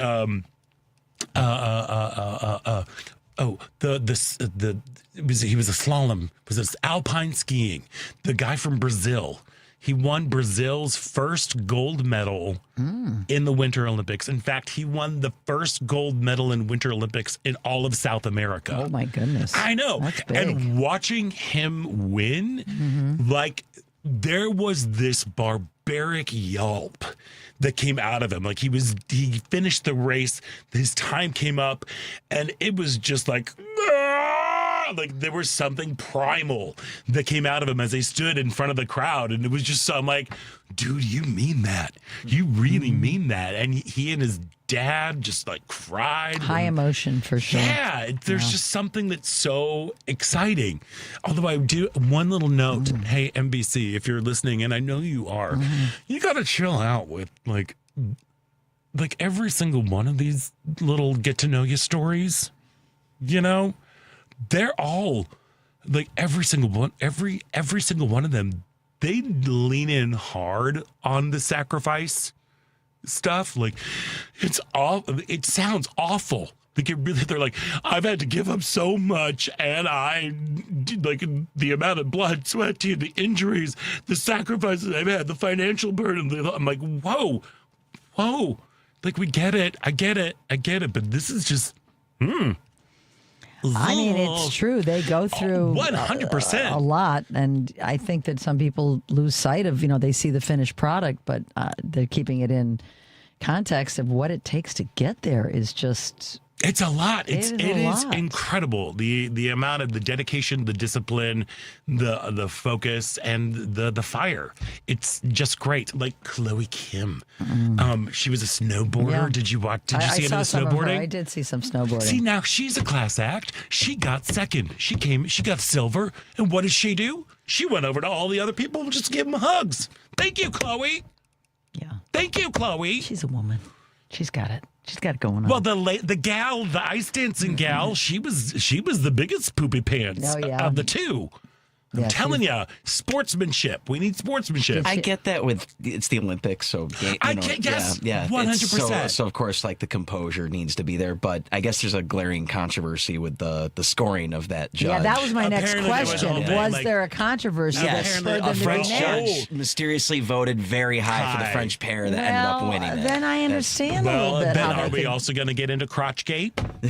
Yeah, the high. Are we going to get into Crotchgate? Skiers that are injecting supposedly yes. to enlarge in their junk, their area, their junk, because it gives them more airlift because it's more bigger and it gives them more. No. See, it only happens when they're getting measured for their outfits, when they're getting their little suits made. So the whole Crotchgate thing that's happening is apparently, which is also actually there is a part of the fetish community in the LGBTQ community that is all about the saline injections. Oh, I did not know. How would I? There you are. Well, you need to hang out in some interesting places. I don't need to know. It's okay. So what the whole thing that's going on right now is that they're saying when everybody was getting measured for their little outfits for their ski jumps, they have some injections in their junk, so their junk is bigger because the outfits are very form-fitting. Right. And then so things are bigger when you're getting measured, and they're smaller when you are not in them. There is more fabric, so there's more give, so it helps with the lift, with the ski jump stuff. I think it's hilarious. A slight extra glide, I guess. Well, that you get. Yeah. Which is why I want to rename the ski jump Flying Death Squirrel. Yeah. Like it's Flying Death Squirrel right over there. Like because they just fly. They're using everything in their power to fly. They are, but it's causing a lot of controversy. Causing a lot of controversy. I think we do need to rename some of the other Olympic events. Okay, any ideas? Yeah, speed skating, I think, should be Adventures in Thigh Meat. Have you seen those legs? Yeah. Those are some it strong, is nothing but thigh meat. Dams, so you're probably talking about the kid from Wisconsin. The kid from Wisconsin. Well, yeah, but all of them. Schultz or yeah. All of them. Well, but the dude from Wisconsin, Schultz, I think it's Jordan Stoltz. Stoltz, I think. Yeah, something. Yeah, he just. We should know this because he's like a world record holder. Well, he just won two from nearby. He just got his second gold yesterday. He has got two more to go. They're calling him the Michael Phelps of the speed skating world. I could watch Adventures in Thigh Meat for hours. There's something so relaxing about it. Just watching these incredibly talented and really big thawed people just kind of zoom around this rink, and the course is so short. to me. It seemed like, wouldn't it be longer? I don't know. There's various. Yeah. But like with just the strategy behind it, especially when it's like a longer race, like when it's a 1,500 meter and watching them try to pass each other on the inside. Oh, yeah. How they have to like switch lanes every. Yeah. Well, that's when they're racing against each other. Like you begin. One person begins on the outside, one begins on the inside. You do one in that lane, and then you have to switch to the other. Because you want to keep it, the advantage is fair. Yeah. But like when it's like a group of like 5 or 6 people, and they're all doing, because there had 36 entries, I believe it was for the 1,500, and they were like watching them go around. And no collisions? No, there are collisions. It's just like Alex Lubischer was saying, when things that are horrible to happen, you don't want that to happen, but it's still very dramatic and amazing. People are wiping out. They are going into things. You're like, oh my gosh, are they going to get hit by their ice skate? Are they going to do that? I hope so. I hope not. The one that scares me is the luge. I mean, I'm watching that, and they did a little demonstration before one of the races, and one of the women commentators, got on the sled thing, and your chin is like an inch above the ice. Are you talking about the luge, or are you talking about the skeleton? The skeleton. The skeleton is that's the one I call. Yeah, the one where you're facing down, and you're going head first. You're facing down. You're this far from the ice. You're literally inches from the ice, going at a speed with your head leading. Yeah, that's why I call it suicide sledding. It looks just like it scares the living daylights out of me. I know. Think about the bravery that it takes to go in there. And how do you steer with your foot? Like they're just and nothing's strapping you in. It's like centrifugal force. I know. I mean, you're laying on there. Exciting. It's so exciting. I'm really tense when I watch that one. Me too. The skeleton. Me too. Don't you love it though? Don't you? It's kind of like. And then they stand up, these gorgeous men, and they take off their big heavy mat. And I'm like, oh my God, you got to be so happy. Have you watched the ladies do it? The women's? I haven't seen yet. No. Girl, okay. Don't you get that sort of like Willy Wonka sort of thing? Like the tension is killing me. Yeah, I do get the tension. It's. Yeah, the skeleton event is one of those things that I'm like, one for again, me. It is suicide sledding. I think we should call curling ice bocce. Ice bocce. That's a very descriptive and good term totally for works, it. Yeah. I think, for me. One of my friends, I posted a question. A friend of mine said the biathlon. That's the one where you shoot and ski. You do the cross country skiing, and then you go and shoot. That's apocalypse readiness, right there. That's a good name. Cross country skiing is cold cross buns. Okay. I think I proposed that. Hockey, it's just now gay hockey. Now it's all gay hockey. It's all gay hockey now. Because of that show, that heated rivalry show. You've seen the first 2 episodes. I've only seen 3 of it. Oh, you've only seen. Okay, so you're not. Yeah, no, because I'm having a hard time getting through it. What's making it hard for you? It is so closety that talk about making somebody feel nervous. Yeah, I hear that. It makes me feel, and I know it's the point, and I know everyone's like, get to episode 5. Episode 5 is a game changer, okay. blah, blah, blah. But I'm like, based on what we have seen within the first, again, I've only seen 3 episodes, and the 3rd episode is with a whole other different guy. Oh. Yeah. Different. It's like a whole different storyline that kind of pops up. But like they're very, very sexy. Very sexy. But I'm like, this relationship is so toxic, like it's bad, and you're selling this to me as this is the greatest love story ever told, and I don't buy it. And it gets me really, really mad because it feels like we are going back to the 90s when anything that was queer, specifically when you were in the 90s and when anything was gay, it was all about coming out stories, all about like being in the closet and blah, and I just feel like we as a country, as a nation, as a culture, as a community, we've gone beyond that. Because this takes place in current times. Yeah, it takes place in current times. It's not like something from the 90s or 80s. No, and when I get it, again, I get the whole thing that it's like, it's the world of sports and blah, blah, blah. But I hear you. It makes me feel gross. It makes you feel, like, really, is this where we're at? Can't we have something a little more hopeful, shall we say? Well, apparently, again, everybody says like, and it does get hopeful, and they dress all of that, blah blah blah. But me personally, I'm having a very hard time watching it because it's just like. I'm not rooting for either one of them. All they do is they get together and they hook up, and then they don't talk to each other. There's no relationship other than physical. And I'm like, so what is the relationship? And this is what they're promoting. Yeah, I feel the same thing. Yeah, I said that, and so I'm like, it's just strictly a physical thing. Again, it changes up. Third they're episode, setting the table. The third episode, and they're just luring people in, like hooking them to get all the sexy bits. Because it's very sexy. It's very sexy. They're luring them in so they'll watch the rest of the show. I get it.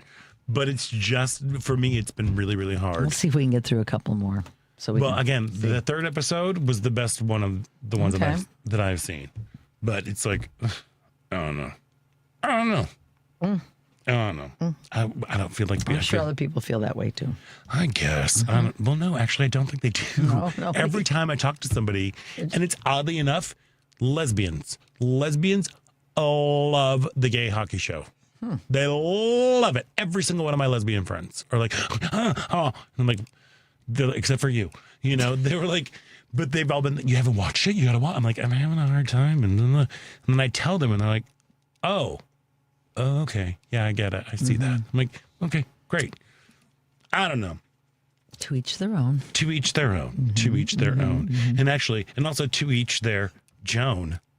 See what I did there? Because this week on Live, Local, and Progressive, Joan Esposito's guests, to each their Joan.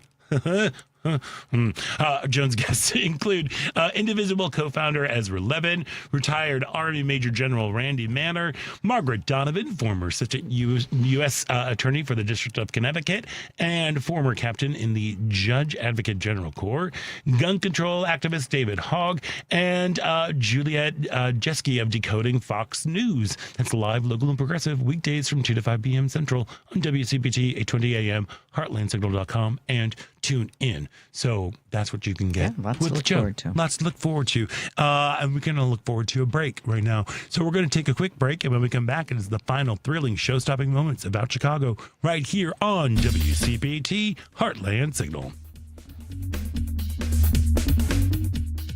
The Sports Cubicle. It is our honor to be joined with Justine Siegel. She's the co-owner of the Women's Pro Baseball League. I think the majority of our players will have been women who played with boys and men. A lot of them just have experience with baseball, the same experience that you have. They're just women. So they'll be bringing that with them for better or for worse, but that competitiveness and that desire to be there no matter what. The Sports Cubicle with Mike Mercado, Devin Tingle, Dan Marver, and Paul Shivari. Sunday nights, 9 p.m. on WCPT.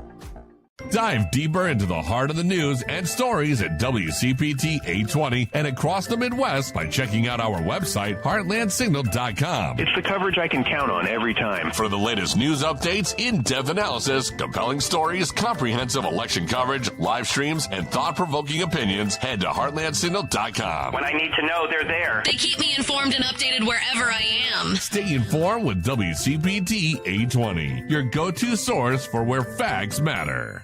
If you're purchasing a new home and working with Rocket Mortgage, listen very closely. Carly, 54, first-time home buyer, income 65 G's a year, contacted Rocket Mortgage for a mortgage. Rocket locked her into a 25-year fixed FHA loan at 6.125%, which sounds great until I reviewed Rocket's loan documents. Carly didn't know Rocket placed her into a 25-year fixed loan, not a 30-year fixed loan like she wanted. Carly also didn't know Rocket Mortgage charged her over $5,000 to lower her rate. I explained why I thought it wasn't in her financial best interest to buy down the rate, and that's why Team Hochberg, not Rocket Mortgage, will be helping Carly with her mortgage. Let's review. Rocket Mortgage placed Carly into a loan she didn't want and didn't understand why Rocket charged her to secure a lower rate. If you want to work with a lender you can trust, give us a call now at 855-563-2843 or visit 56david.com, 855-563-2843 or visit our website 56david.com. Lower.com, equal housing lender, MLS 112-4061. When it comes to banking, you need a bank you can trust. A bank with a rock-solid reputation and the highest integrity. A bank that gives you the attention and respect you deserve. ABOC first opened its doors in downtown Chicago in 1922. And we've made our name on deep expertise, best-in-class service, and a strong commitment to our customers. We know the Chicago business market inside and out and can help you craft the perfect banking solution, no matter what type of business you're in. And if you're looking for a banking partner for your labor union, we can bring the type of expertise that only comes from a bank that was founded by labor unions and still has union employees and shareholders to this day.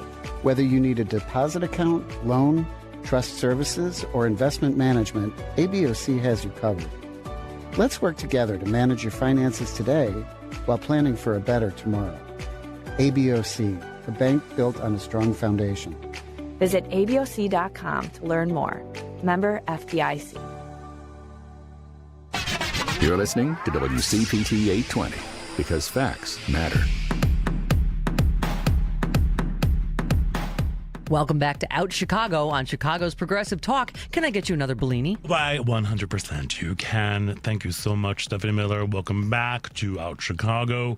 Hey, just to let you know, Monday on Driving It Home, Patty Vasquez will be joined by guest co-host Karen Bird, and their guests include congressional candidate Junaid Ahmed and comedian Damon Williams. Also this week, Agnes Gray and Jane Ruby of the League of Women Voters, comedian Paula Poundstone, a slew of 2026 candidates, and more. Driving It Home with Patty Vasquez, weekdays from 5 to 7 p.m. Central on WCPT 820 AM, the Heartland Signal website, TuneIn, YouTube, and Facebook.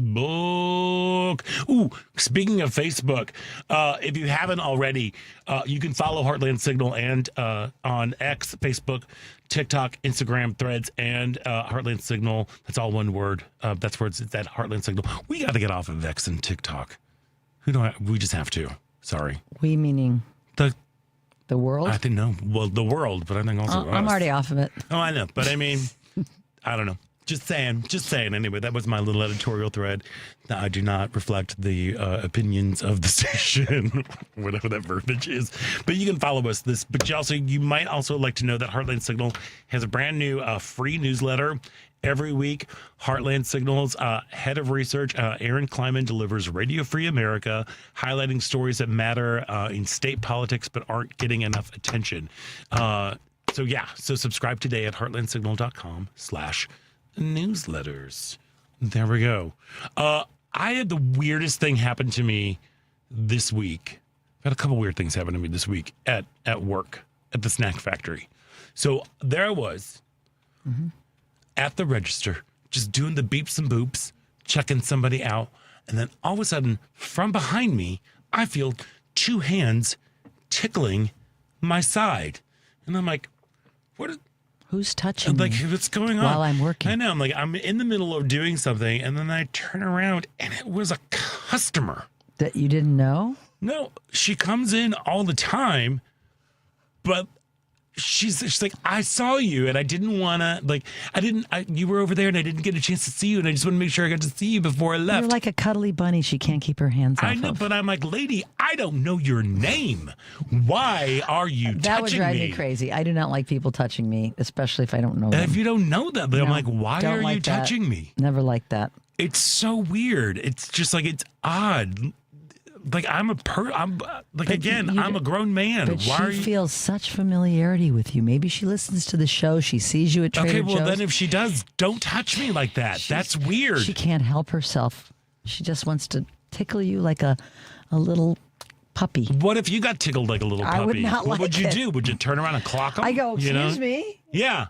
Is what I'd say. Yeah. Excuse me? Like that. Excuse me? It was very odd. So do we have a relationship I'm not aware of? Yeah.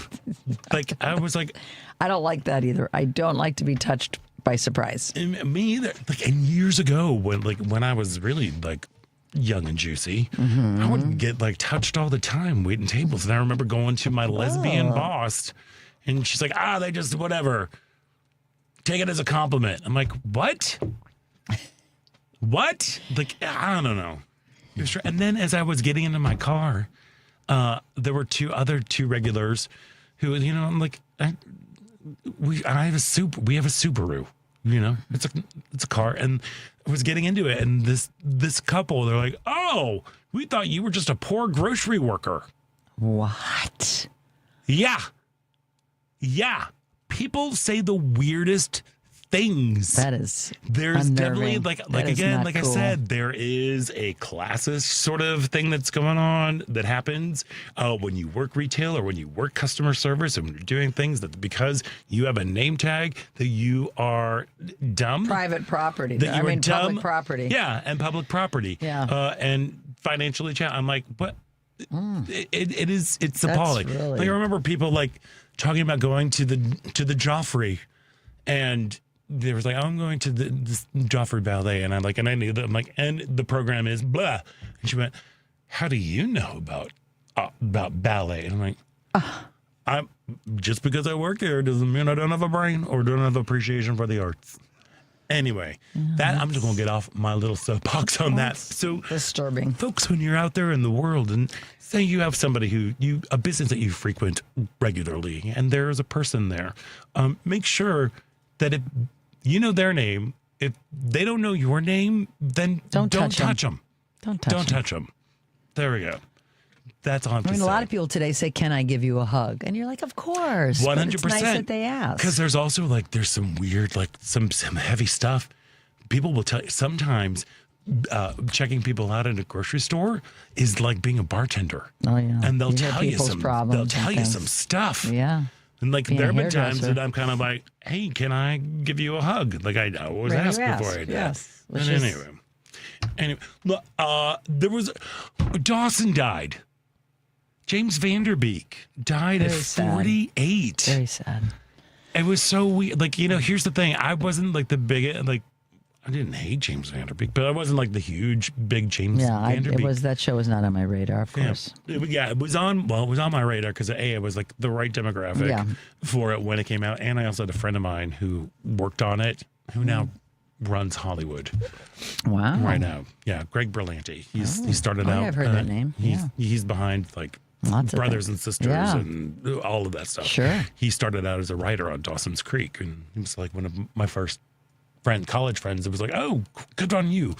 But like how sad it was. Oh, yeah. At 48 years old, 6 kids. Got a bunch of kids. And then this nice- whole, but then what also was just, again, it just highlights how screwed up our medical system is right now, because you have somebody who's got over 200 credits on IMDb who has racked up medical debt because he needs help paying. Because he didn't have insurance. Because the way you get insurance through the acting unions is through how much you work and how much money you make. With SAG-AFTRA, you have to. And he didn't make enough over the years to. It's every year. Oh, you have to like Shannon qualify every Doherty. It year. happened with Shannon Doherty. The same thing. She passed away of breast cancer a couple of years ago, but she was not working, so she did not have insurance. Like she didn't have insurance at the time. It's criminal. It's a lot. So you have these people who are have helped shape culture, have helped, that generate, like the whole generation grew up with these shows and everything. Just underlines how horrible our system is. Yeah, because he's had to have that way. Dawson had to have a GoFundMe. I know. I heard. Gosh, that's just when I heard that, I was like, really? I know. That's why I was like, wait, I can't really, because I'm like, well, I guess he didn't really work, but I'm like, no, he worked a lot. Yeah. But he's got a farm. He has a ranch. He has 6 kids and a wife. Kids are expensive. But anyway, so it's when it comes down to, again, if people who lead an artistic life, it is not an easy road to hoe, especially when it comes to just basic things like insurance. Yeah. For SAG-AFTRA, you have to work, I think, 180 days, and you have to make at least $38,000 a year from SAG gig to qualify. And then with Actors Equity, you have to work at least 6 months a year and that's changed because it used to be 12 weeks to get partial for 6 months of insurance and then 20 weeks. But it's like, yeah. Anyway, I know all this for the love of entertaining. Yeah. But our hearts go out. James Vanderbeek, he really Very did help sad. shape a generation that really was like, oh, Gen X, right there. I'm so And glad. then, it's a reminder because they tell people that, you should start getting colon cancer screenings, colonoscopies at Colonoscopies. 50. And there's an uptick of colorectal cancer with younger people. Well, that's because of everybody's on this protein kick. Is that what it is? Yes, because they're not getting enough fiber. There's an uptick in colorectal cancer because people are all up on this protein thing. And I'm like, y'all, gorillas are vegetarian. Look at them. How much protein do you chill out with the protein. Like, I know but they're not getting enough fiber, and that's messing up your insides. There's a little public service there you announcement, go. everybody. Get your fiber. Get your fiber on. Eat beans because you get protein and fiber right there. There we go. And everybody poops. And on that note, we are done with today's. And you're going to be on a much deserved and needed vacation. I'm going to be going on vacation. You're going to be running the show next week. Yes, I'll have Kathy Voltmer by my side as my co-host. Love it, love it, love it. We're going to miss you, but we will hold down the fort. I will miss you enough. Okay, I will be on a beach. I'm going to be on a beach and doing that. We're tag teaming. I'm going to go on the beach. You're going to go on the beach week. the following week. Yeah. There we are. So warm it up for me, Scott. I will. Hey, I want to thank all of our guests. Illinois State Senator Mike Simmons. Go to mikesimmons.org. I'm telling you, you won't regret it. He's a fantastic man and an incredible candidate. And also thanks to Alex Lubischer, whose plays Pivot is going to be happening at Rivendell Theatre Ensemble. Devin, thank you so much for everything that you do. Paul, thank you for our guest appearance in studio. That was so much fun. Yes, it was. There we go. Ellen Miller, I will see you in about 3 weeks, I guess. Time, relax, enjoy, and just take it all in. I am already packed. Good. I'm already packed, and I leave Tuesday. So anyway, I'm Scott Duff, and until next week, stay proud. Around the Town, Chicago, with Al Beslaw. Steve, how are you?